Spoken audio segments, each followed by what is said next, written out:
윤석열 대통령은 취임 이후 처음이자 현직 대통령으로는 11년 만에 국회 시정연설에 불참할 걸로 보입니다. 국회 개원식 불참 때처럼 국회 정상화가 먼저라는 입장인데 이 야당은 명태균 씨와의 통화 등 각종 의혹을 윤 대통령이 직접 밝히라고 촉구했습니다. 신윤정 기자가 보도합니다.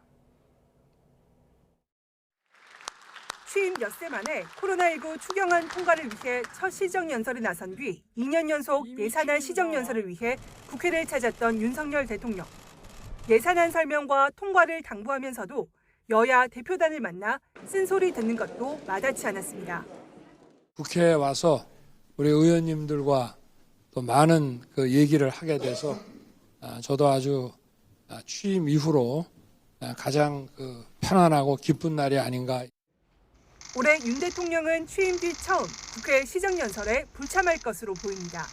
박근혜 전 대통령 이후 매년 대통령이 직접 연설해 왔는데 11년 만에 국무총리가 연설문을 대독하게 될 예정입니다. 지난 9월 1987년 민주화 이후 현직 대통령으로는 처음 국회 개원식에 불참한 데 이어 시정연설 불참까지 국회와의 소통의 길이 막힌 상황. 대통령실 관계자는 특검과 탄핵을 남발하는 국회를 먼저 정상화하고 대통령을 초대하는 것이 맞는다는 개원식 불참 때와 같은 이유라며 오히려 상황이 더 악화하지 않았느냐고 말했습니다. 여당에서는 윤 대통령의 참석을 요구하는 목소리도 있지만 야당의 장외투쟁 상황 등을 고려해 불가피하다는 입장입니다. 직접 국회에 나와서 시정연설을 해주는 게 좋겠다 하는 의견도 많았고 하지만 차분한 시정연설이 되겠느냐, 정쟁의 또 한 장면을 연출할 가능성이 굉장히 크다. 야당은 더는 국민을 멀리하지 말고 시정연설에 꼭 참석하라며 예산안은 물론 명태균 씨와의 통화 등 각종 의혹을 직접 설명하라고 촉구했습니다.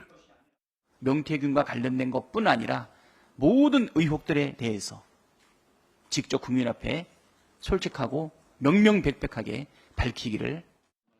이런 가운데 국민의힘 한동훈 대표는 윤 대통령이 시정연설에 직접 나와야 한다는 뜻을 용산 대통령실에 전달한 것으로 알려졌습니다. 대통령실은 윤 대통령의 입장 표명 시기와 관련해 오는 10일 임기 반환점 전후로는 일정상 어렵다며 이달 말이 될 거라고 설명했습니다.